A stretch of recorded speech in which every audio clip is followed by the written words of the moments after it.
And first, I might ask each of the panelists maybe to give a quick introduction and say a little bit about themselves, if you don't mind. Brian, will you start us off? Sure. My name's Brian Sanders. I'm Director over HVAC and Welding Technology at the new Applied Technology campus. Great, thank you. Kristen? I'm Dr. Kristen Streater. I am the Associate Dean at the Plano campus, and I supervise history, government, and psychology. Thank you. And Michelle? Hi, everyone. I'm Dr. Michelle Buggs. I'm Associate Dean at the McKinney campus, and I oversee English, history, philosophy, humanities, INRW, foreign languages, and speech. Is that it? Yeah, right. That's all. I have so lame compared to you. Well, as those of you who joined us a couple of minutes ago, we were talking about how many new temporary full-time faculty we have this year and how grateful we are to have all of you with us this year, given everything that's going on. So we're just going to have a little conversation for the next hour or so to talk about things like general expectations for your position, the appraisal process, things that your associate deans and directors might be able to do to help you, ways to get involved, resources, and anything that might be important for you to know should you choose to apply for a future permanent full-time position. So maybe we could just kind of get started by talking a little bit about what are the general expectations for these temporary full-time faculty members in terms of teaching, advising, college service, professional development, if any of that, and then what kind of strategies and tips you might have for them in terms of meeting those expectations. Who wants to jump in first? Yeah, I'll jump in. Thank you, Kristen. I think we're all three really polite with each other. Yes. So I'll just jump in. In terms of teaching, again, the expectation is clearly teach. Go and be the master of your subject and be engaging with your students. That's the going trend is the more engagement that you have with your students, the better you're going to convey the material, the better they're going to absorb the material and learn it and all of those kinds of things. So just be the excellent teacher that we know that you are and continue to grow and develop, kind of along those lines. In college service, it's hard to come by right now just because we are in the midst of this really weird year. And it's hard for regular full-timers to be getting college service. So my advice there is just really seize on any opportunity that you can. It doesn't have to be big.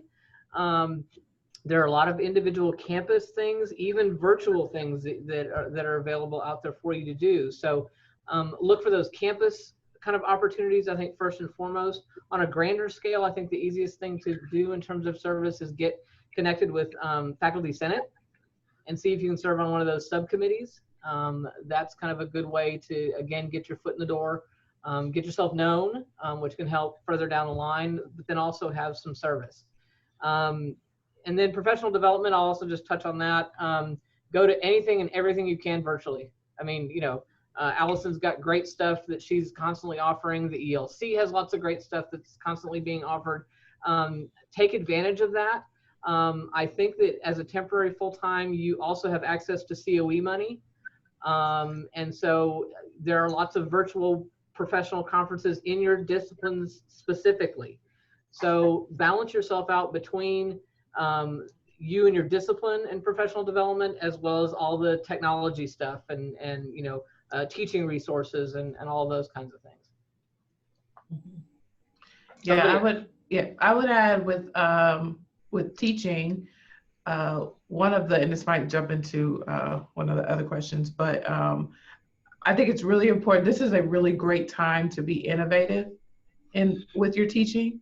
And so anything that you can try to do that, might be a little bit different from the norm or a stretch for you and your regular teaching strategies, this is really the time to do it and to document it and be clear on the change so that if you have the opportunity to interview, that was one of the questions I would say kind of stumps people the most, is about innovation in the classroom.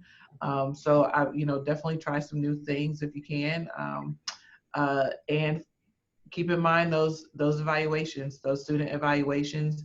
You really want to make sure that you're getting a good response rate this year, because it is a part of the appraisal process, and we'll talk about that in a second. But making sure that you're like Dr. Streeter said, engaging with your students, keeping in communication with them. One of the big differences I see between the adjuncts and the full-timers is really, I think, the how do I put this? Just there are sometimes fewer issues that I have to deal with, I guess, in terms of communication and keeping up with students sometimes. And so if you make that really a priority with making sure you're regularly posting announcements and holding office hours and all of the things that we expect of our full-timers to do on a regular basis, making sure that you're doing that and even going above and beyond if you can, if your schedule allows for it, because that shows that you're taking this opportunity very seriously, and that you, again, care for the students as well. I totally agree with the service. It is hard for our full-timers right now, so anything that you can jump on would be great, even if it's just to, I don't know, I haven't seen quite a bit going on around campus, but if there's any events where they're looking for faculty to attend and represent, or just, show face, that's always good. And the academic coaching, if anyone's doing that, that's always a really good opportunity. They might bring that back up in the spring. And then again, with the professional development, there's a lot of free events going on right now. And I'm not sure about the COE funds. Hopefully, I think I ran into an issue with that with one of my 10 full-times last semester. So I don't know if there are funds available, but that's something we could definitely look into, or at least ask. But if not, even with some like the Chronicle, Inside Higher Ed, they post a lot of different events, different publishers that may be free. And so definitely sign up for those webinars or presentations if you can. Reading articles, books, doing book reviews, any of those opportunities that are available to you as faculty, I encourage you to sign up for. So for my people, most of my instructors, they're coming out of the field, out of the workforce. And for me, I love using the temporary full-time as an opportunity for them to try us on for size. This teaching is a different lifestyle than going from a 40-hour-a-week job, working out in the field, in the profession, the industry. So my point to them, first point is, number one, embrace the teaching lifestyle. Take a look at it, see how it fits into what you've been doing for the last 20 years, and enjoy the opportunities that are there to carry on for the next 20 years. For most of my professors, it's a brand new profession. They're starting over. And there's so much, but my point to them is embrace it. It's a lot of fun. Working with the students is phenomenal. And fortunately, we do work for Collin College that has so much to offer as far as the in-house professional development, and make use of everything that they can. Take their classes to a professional level that's well organized. And then from there, yes, we start looking at the possibility of transitioning them to a full-time position. As the opportunity comes around, and we get support to add those additional openings, job openings, and this perfect chance for them to get to jump on it all and pay attention and look and see what are we looking for. Look at the college service, look at the professional development, maximize all that. And my other point to them is, while you're here, go talk to other people that have been teaching for 10, 15 years. There's so much knowledge on these 6 or 7 campuses. Can't keep track of it anymore. They're opening day by day, but there's so much knowledge and so much experience. Go talk to some of these other full-time professors and see what they can offer and give some direction. So that is kind of a great lead-in to the next question about the annual appraisal process. Michelle already kind of alluded to that a little bit. So I'm wondering, if you all might talk a little bit about what that's like, to give our attendees kind of a preview of what that is. Is there anything else that you feel like they should be doing or start doing right now? And Michelle, I think you even brought up this idea of documentation, which I think is probably a really helpful thing to think about. So what kinds of things should they be keeping track of for this appraisal? And do you have any tips for like how to do that in an easy and effective way? Yeah. Well, so if you don't know, the appraisal process is really only for those who are temp full-time for the full year. So, so if you're doing fall and spring. So like for me, I'm still in the process of trying to figure out if I get approval to do for those who are moving into the spring. But so documentation, monthly reports, you know, or at least documenting what you're doing for teaching, professional development, and service, kind of those are the major categories, and you'll hear us say that often. But documenting what you're doing in terms of teaching or engaging with students, any professional development activities, again, webinars, articles, presentations, things like that, and again, service. And that's just a good way. So by the time the appraisal process comes around, you can almost copy and paste right into the appraisal document, which will save a lot of time, because it is a kind of a lengthy process, not as long as it is for the regular full-timers, but it's still, you know, you got to type everything in. So, but those are the major categories. I pulled one up because I couldn't find a blank one. But yeah, so teaching, advising and supporting students. So that's one category. That's the second category. Professional development is the third category. And college service is the fourth category. And then you will review your student evaluations. So you'll have to, and it's not a pro-con, it's just you would review kind of in general what were some highlights. But what I would recommend is identify the strengths, and then identify very clearly kind of some areas for development that you plan to work on. So it shows that you are, you're willing to look at those areas that you know you need to develop on, because no one is perfect, and hopefully everyone knows that. So even when I'm doing appraisals, and this was my first year going through the appraisal process, it is very involved and lengthy, but they want us as supervisors to identify some of those areas for development. So while it's not necessarily included in the temp full-time document, or at least not this past year's one, I think it's helpful to maybe just think about that in advance so you can document those things. Yeah, I'll reiterate the documentation part. We all think that we're going to remember everything that we did in August when it comes to May, and nope, none of us do. So when I was faculty, and you know, again, I still have to do it now. Anytime that I do something, I go to an event, or I have, you know, student service, or, you know, college service, or do professional development, create a Word document on your computer and literally write it down. Write the date, write the event, add a little blurb of description, just something along those lines. I had one on my computer, and I also kept one on my phone, because you'll be surprised that all of a sudden you'll be at dinner and go, oh, wait a minute, I did that today, I need to write that down. So, you know, have a couple of backups, and then when it comes time for that appraisal process, you can kind of cross check them and things along those lines. When it comes to, Michelle had mentioned this earlier, about being innovative. That's, again, an important thing to note, that, you know, hey, I tried this in this class for this purpose, and things like that. And so make note of that, and also make note if it worked or if it didn't. And again, that's kind of your self-evaluation. And I want to reiterate to everybody, it's okay if it didn't. It really is okay to fail. And you're not a failure as a professor. You're trying something new and something different that you've never done before. And sometimes it tanks horribly, but you can still learn from that. And sometimes it's an awesome success. And note that too. You know, just don't feel horrible if you try. I can't tell you the number of, I was a history professor.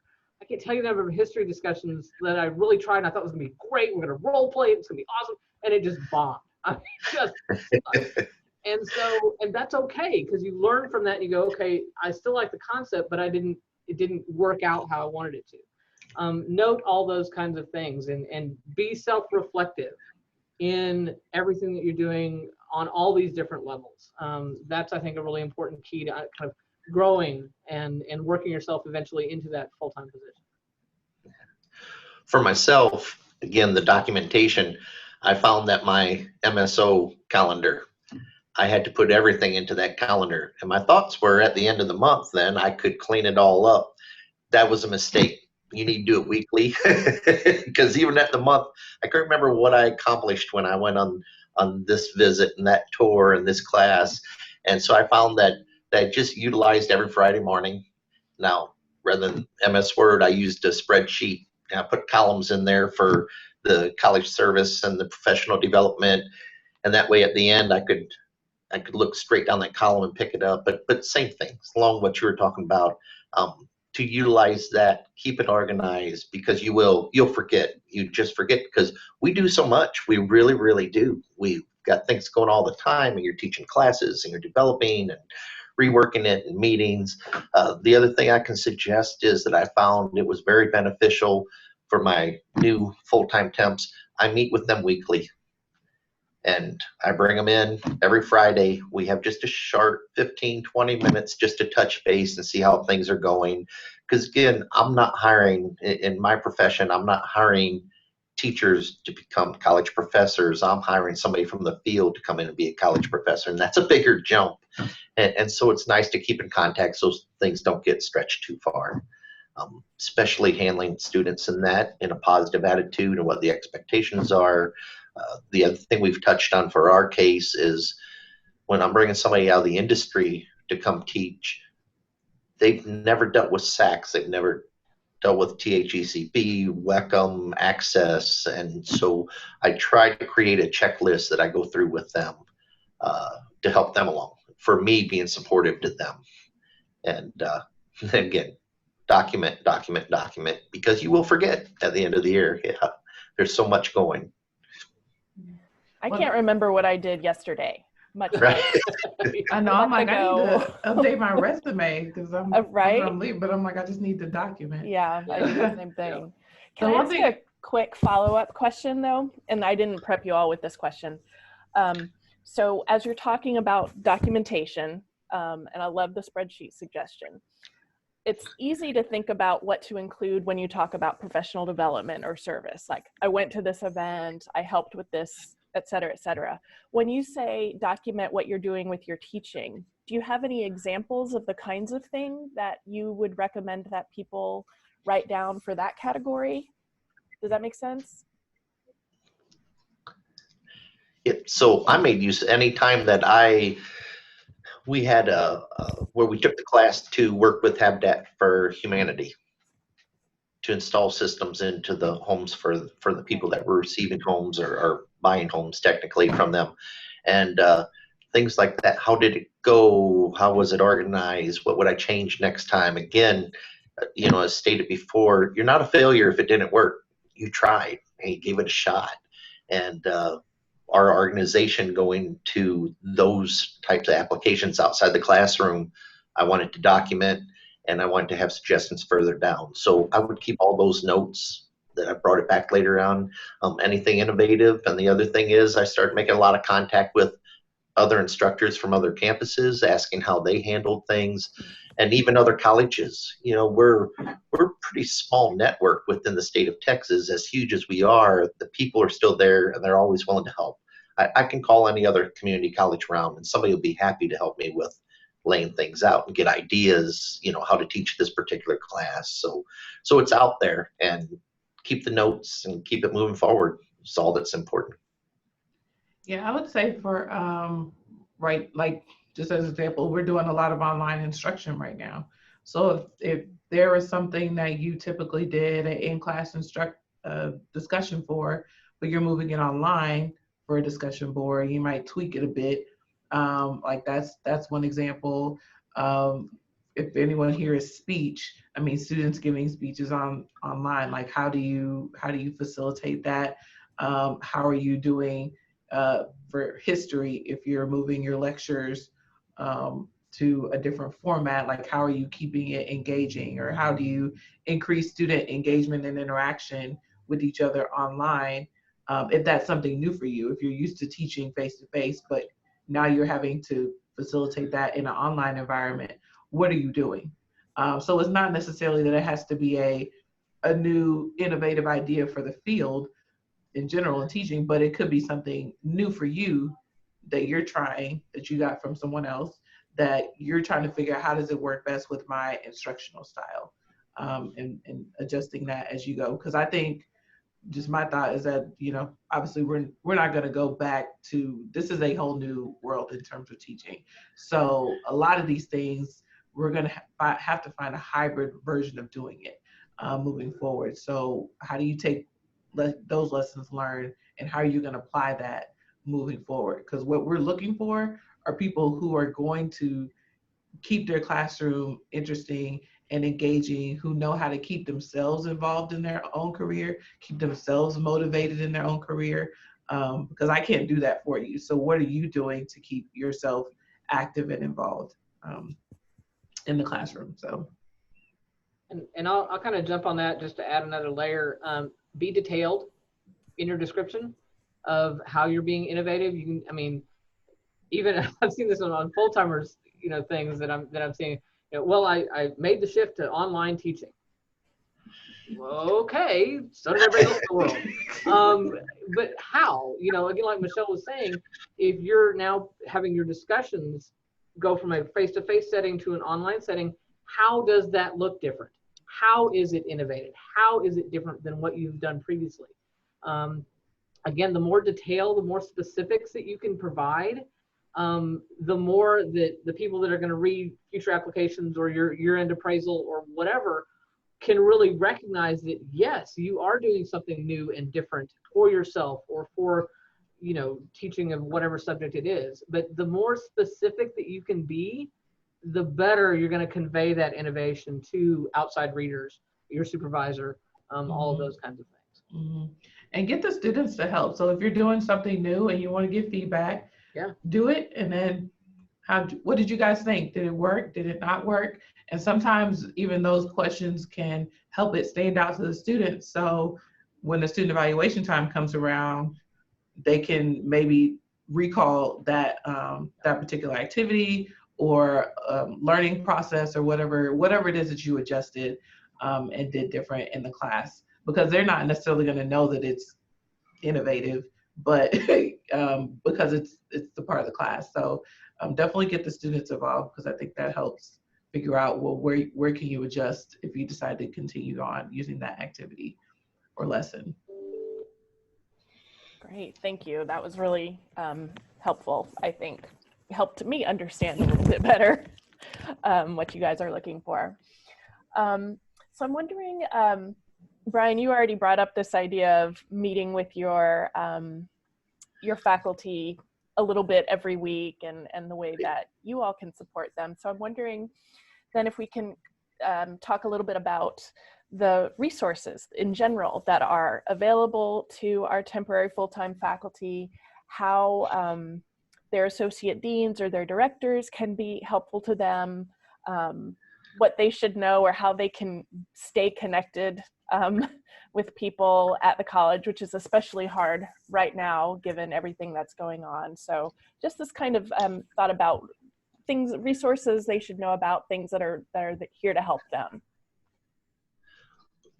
So within our department, so far, we've been able to utilize some of the full-time professors that are just about 12 months ahead of my temporary full-times and do a little bit of mentoring. So along with me meeting them weekly, they meet with them and they office side by side, that they're there to exchange ideas and to see what was helpful as far as when they go to utilize our online trainings and such. And that mentoring aspect from an established professor has been very, very helpful to my temporary full-times. A whole lot. Yeah. I was going to say, we were talking about the appraisal process. One of the, I guess, challenges I had, this being my first year, was that I was still getting to know everyone. So then we have to talk about everyone. And it's like, well, I haven't seen them in the classroom yet. Or, so that was a particular challenge for me. But what I would say for the temp full-time is that obviously this has been it's been a hectic fall semester just to start. And as much as I would love to meet with everyone face to face, like often, it just hasn't worked out that way. But, and this is just for me in particular, but if anyone ever reaches out to me and says, hey, can we schedule time to meet? I will absolutely make time. And so like 3 of mine are on here today, and I'll be observing them and we'll meet after that. But if really, I think if you are wanting to engage in a relationship with your direct supervisor, make that contact, make that effort. Try to schedule to find time, 10, 15 minutes just to touch base, or just send an update to, share how your classes are going. I try to ask regularly, but sometimes I don't always get around to it. But really what that does is it helps increase the communication, helps them understand your personality, how you, engage with students, engage with colleagues. And so when it comes time to actually talk about the person and their efforts in being a part of the community or being a part of the department, it's a little bit easier to talk about that because you have a sense of their intentions and how they work with you. Because it's not going to be the same as all of the activities that we have with the full-timers necessarily, or even just this year period. I think it's just going to be harder to discuss and share about how we engage as a department. So any efforts to just make that a little easier, I think will be helpful this year, just moving into the appraisal process. So. Yeah, I'll just add that, kind of echoing what Michelle says, ask questions. As I think Michelle and I both, and Brian, I'm jealous that you meet with your people each week. Because I would love to be able to do that, but there's not enough hours in the day, days in the week. But that doesn't mean that we're not wanting to be there, like Michelle is saying. And so the best way often for us to help you is to ask questions. I tell all my people, whether they're temporary full-time or adjuncts or full-time, that if you have a question, give me a call, drop me an email, come see me if you're on campus, those kinds of things. So I don't know an associate dean or director anywhere that would turn a faculty away, and whatever your status. So don't not only ask your supervisor any question that I think that come up, but ask your colleagues. You try to encourage, we supervisors try to encourage our full-timers to, make sure and remember that you're now in the fold for this year, and keep you engaged and keep you on the email lists and as, the full-time faculty lists and all of those kinds of things. But there again, whoever you're officing around or near or, whatever, drop by, say, hey, let's go get a cup of coffee, or can I send you an email question, or, those kinds of things. A lot of this is your initiative in getting yourself known and getting yourself answering those questions. Again, it's a weird year and all those kinds of things, but so much of this is going to be your initiative to do. And so don't ever think a question is dumb, because there is no such thing. You don't know, you've never been in this position before most of the time. So go ahead and ask. Ask your colleagues for professional development advice, or what's really worked for them or what hasn't worked for them, and bounce ideas. That's I think the beauty of working in higher education is there's all these great ideas that are out there. And Allison's team does a really great job kind of organizing them, and the ELC in the same kind of way. But ask your colleagues any question that I think comes up. Yeah. Yeah, I wish I had a team. Right Sorry, now, yeah. I'm the team. Sorry. Allison does an awesome job organizing all of the insanity that One is. day I'll have a team. Sorry. But I'm just kidding.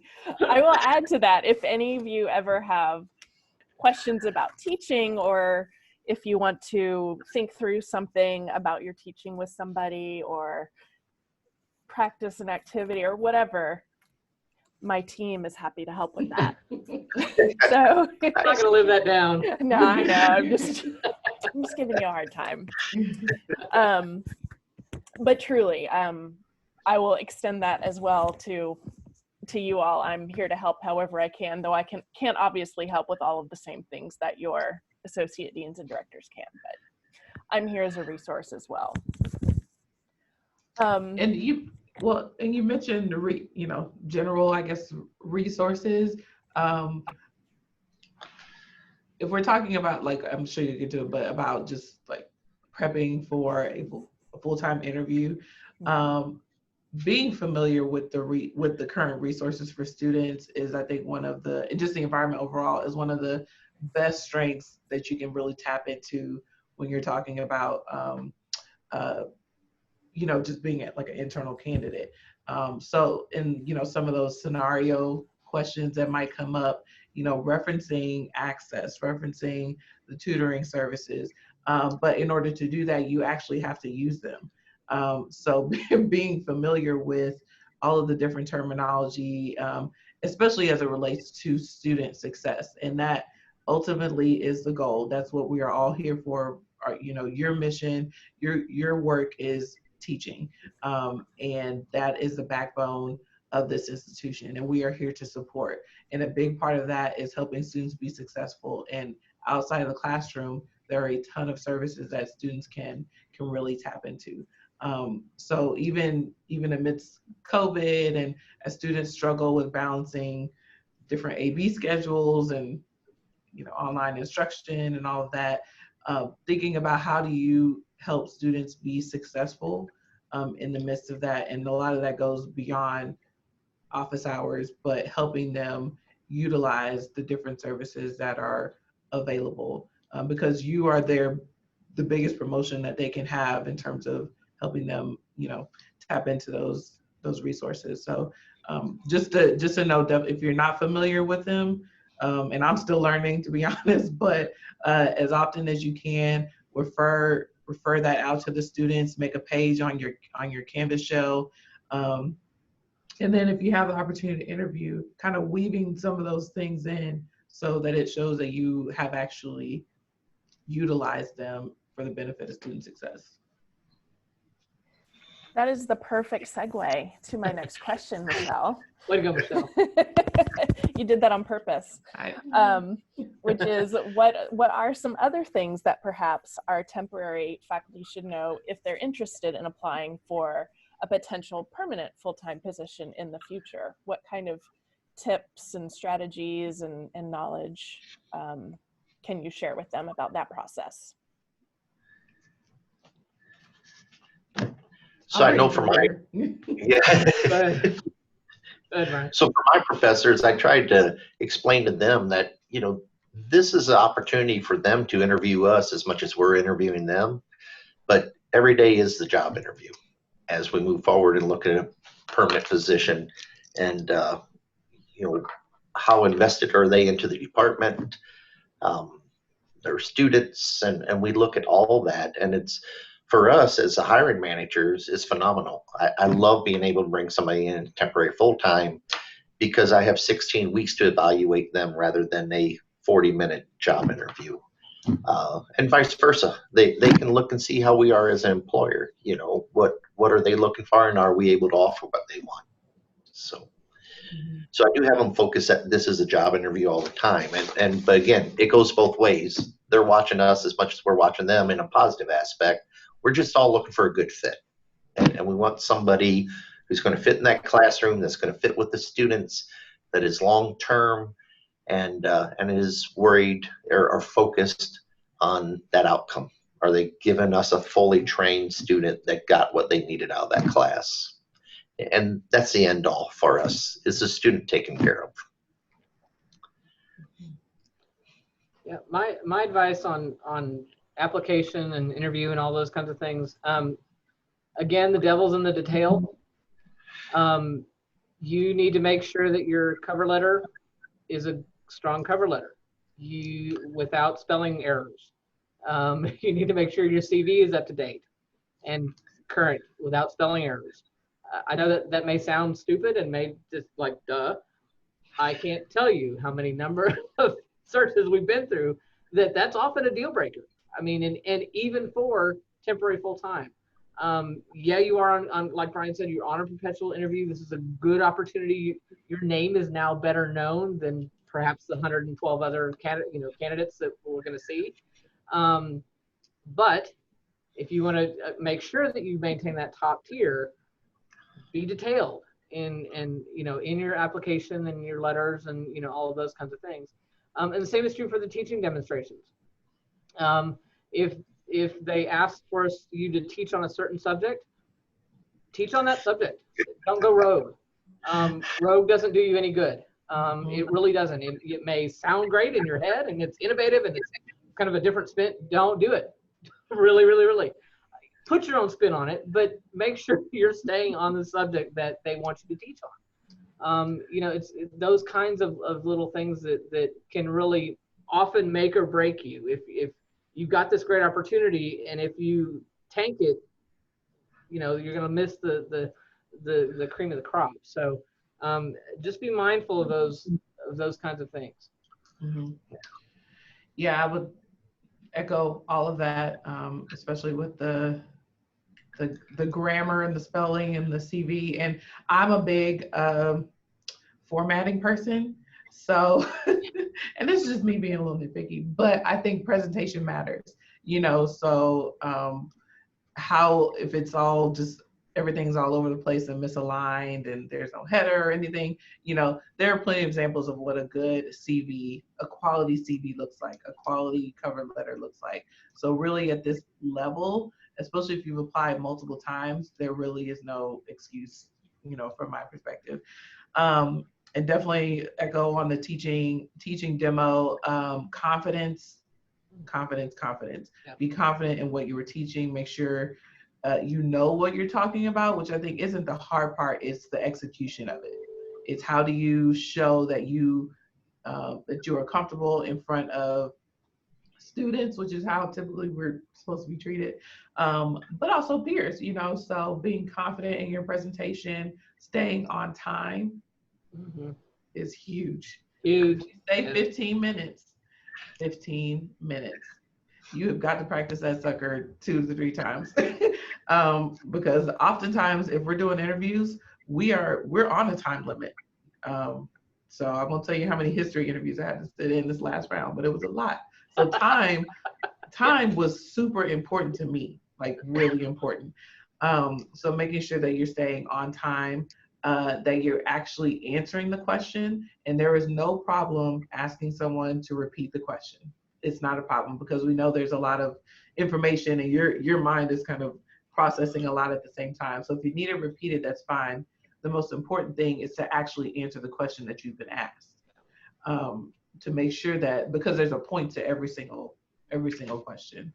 One of the things I saw this year with some of the internal candidates is the assumption that it was theirs. Yes. And it kind of speaks to what Kristen was talking to. You almost have to go in and act like, you want to act like you know the environment and you know the people, but you also want to act like you don't know them. Like you want to show them who you are and who you will be in this role. So not walking in so confident that you're just assumed that you got it. Because that, to me, Michelle, is a huge turnoff. It really, really is.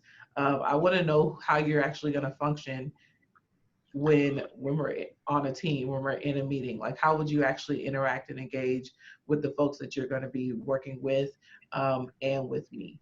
So, because I try to do the same. I don't sugarcoat myself or anything like that in terms of just presentation. So I want to make sure everyone's feeling comfortable. So I think, of course, being professional, but coming in prepared for the interview, and making sure that you're showing who you are and how you're going to add to the team and this last one might be common sense, but make sure you have questions to ask.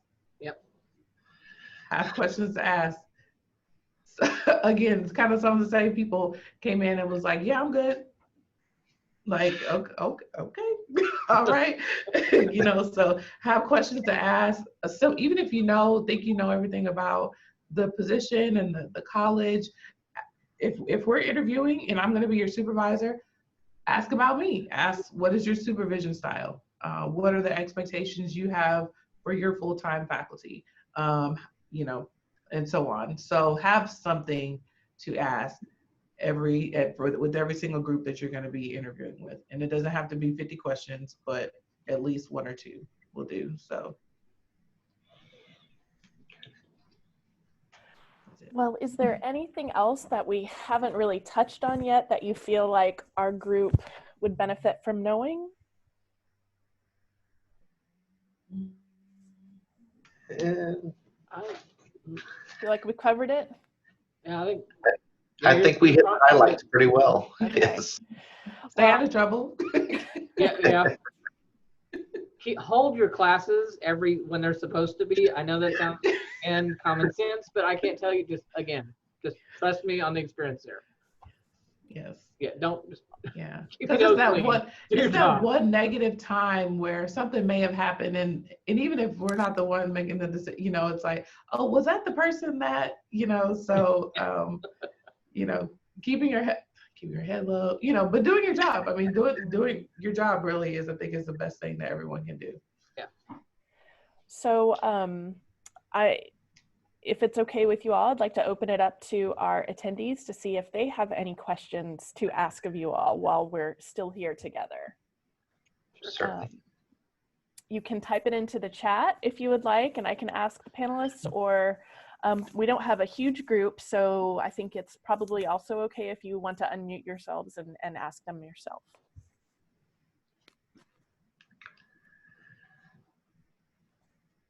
Hello, I'm Raven Johnston. I had a question because I know one of y'all mentioned August, like I can't remember what happened in August. So would things we did technically before the semester started in August count? Because I always pack that first few weeks before the semester actually starts. I think I would say absolutely. Go ahead, Michelle. I'm sorry. Well, technically the year is, I guess from August 24th, whenever the semester started, to the academic year, if you're talking about the appraisal. But I think it's still helpful to document as much as possible, because there might be some stuff that you started maybe in the summer that has continued on into the fall, then absolutely, keep that documented. Mm-hmm. Thank you.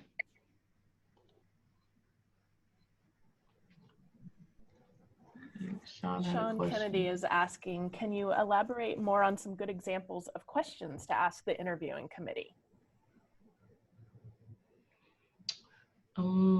Let's see. So you could ask about service opportunities. So what are typical service opportunities for first-time faculty or first-year faculty?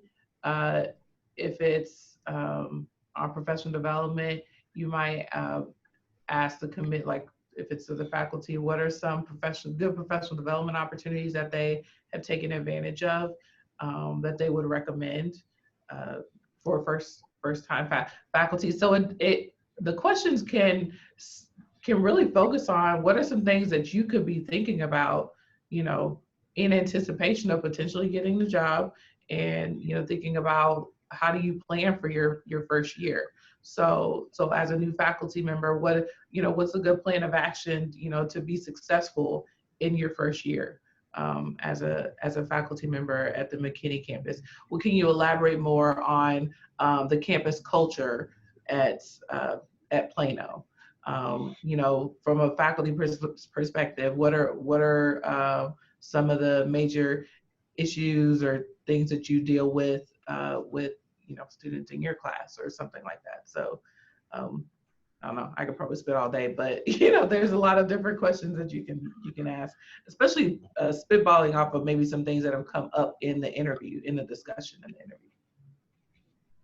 And you can always ask, you know, you can say I've struggled with, you know, having a good class discussion in class.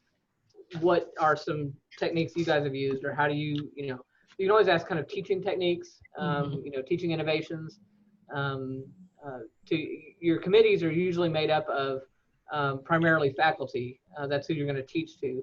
The associate dean and director often sits in on at least a teaching demonstration, but then we often leave to let the committee ask their questions, and then we have our own sets of questions, you know, things like that. So to the committee, you can always ask, well, you know, I want to try this. How do you guys do that? To the associate dean and director, again, you can ask, kind of, Michelle said it earlier, what's your leadership style? You know, how do you work and you know, work with faculty, or where do you see the division going, or you know, what kind of new challenges is the division or the department undergoing, or changes, you know, things along those lines. Asking kind of broad vision questions are often a good questions. I watch for them as well to ask questions about future learning opportunities, our professional development, and for a lot of my professors, they're coming in, they may have an associates and we're hiring them on field experience. I love it when they turn and say, what kind of support do I have to move on to gain my next level degree? Where I hear them talking about their future plans and where they're going to go, knowing that they're looking at us as long-term employment, not as something short-term. And there is a way to word it to where it does not sound like, well, will you all pay for this? Yeah.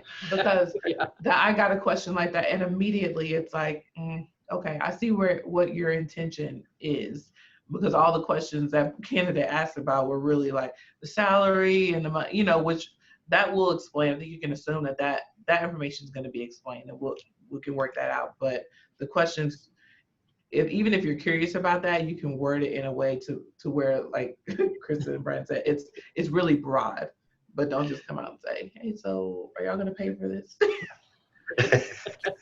Actually, Michelle, I'm glad you said that, because I was going to ask, do you have any examples of questions you recommend that they do not ask? How come I'm only paid this amount of money? You know, we actually had a candidate ask that, you know, hey, I'm teaching this load, and you know, why, you know, I mean, they point blank asked, well, isn't that a little low? Oh, dude. You know, really not. So, you know. I had a candidate ask, an internal candidate, during the interview, ask about their next semester schedule. And I was like, this is not the time to be, to do that. Right, just focus. So, yeah, I thought that was really weird. And then again, that goes back to my statement about treating it as if you know the environment, but not that you're just so comfortable, like it's just a regular on day that you come in and, you know, You're not having coffee. Yeah. Right? So it's a coffee talk. It's an interview. Yeah. It's an interview. Yeah, that really threw me. I was like, wait a second. I was like, just send me an email later. Any other questions from the attendees?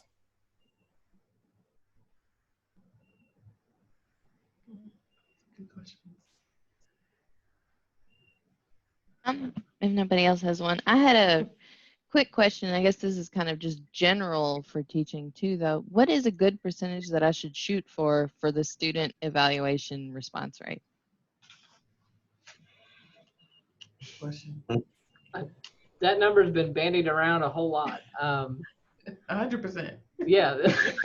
Yes, absolutely.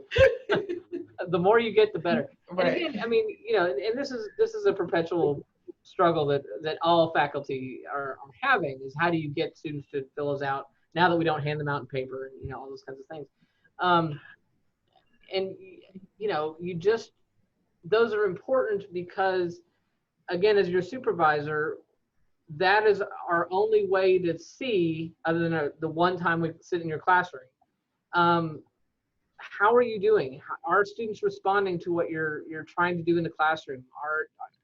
Is there something missing in that kind of relationship, you know, in how you're conveying the information and things like that? So if you only have a small sample set and they're all bad or negative or, criticizing, we know that that's probably not you. And so the bigger your sample set, the smaller those negatives look, and the better the instructor that you are is going to come through.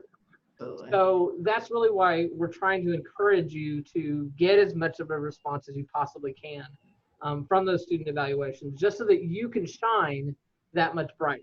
Yeah. We're not looking for those criticisms are going to grow exponentially just because you're getting 100%. The chances are, if you get that 100%, then the numbers of criticisms are going to be less than 5% in most cases. And so that's why we're kind of pushing for as many responses as you can possibly get, and we would love 100%. Yeah, I mean, definitely shoot for over 50 if you can. But and kind of back to the appraisal, one of the things I saw, sometimes faculty can get defensive if, for one negative comment. And I think that speaks to what Kristen's saying, is that we recognize that there's going to be a student in there where you wrote them the wrong way one day. It happens, but if you have a majority of those positive comments, we know that one negative is, it's just that particular student. But when you make comments about that one negative comment, and it takes up your whole, in the faculty evaluation and the appraisal process, again, you have a space to talk about your evaluations, and you're focusing only on that negative comment, to me, that kind of stands out a bit. So you might reference it, but, trust that we review these all the time. We get the idea. But if you have a higher response rate, it'll kind of help flood some of that stuff out. So we have another question here in the chat from Bernie.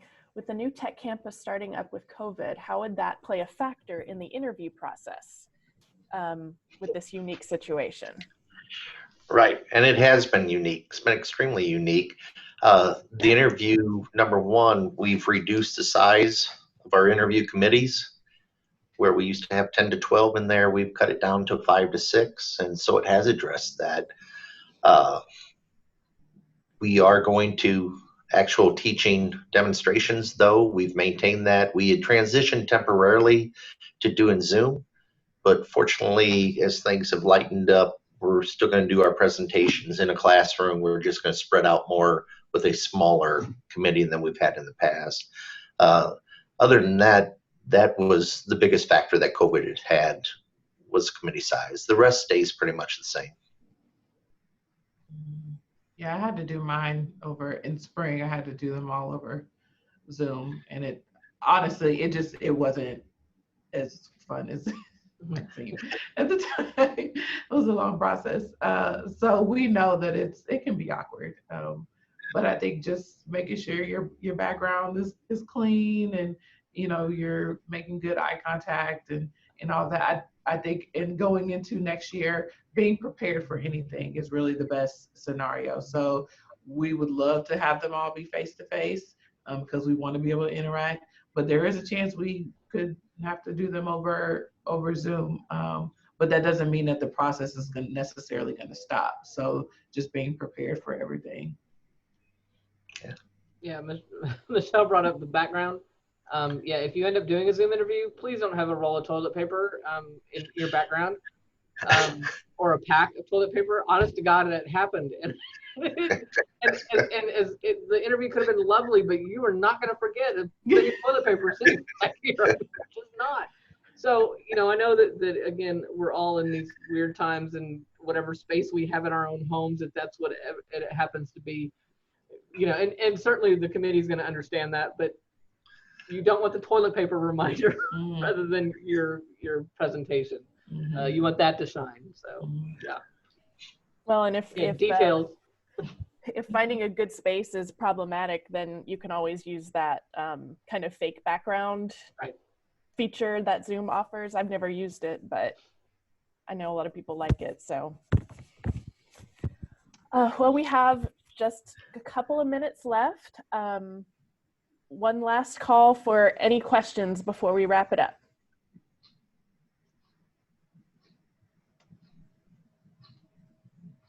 Okay. Well, I want to thank our esteemed panelists for being here today, Michelle Buggs, Kristen Streater, and Brian Sanders. Thank you so much for all of this really incredibly valuable information. And if any of you want to revisit this, I have again recorded the session, so you're welcome to rewatch it if you want. I'm going to post the link on the CTL website on the events page. So thank you again, everybody, and have a great rest of your afternoon. Thank you, Allison, Thank for you putting this guys. together. Thanks, Allison. Yes. Thank you. Enjoyed it. Have a good day. You Bye. too.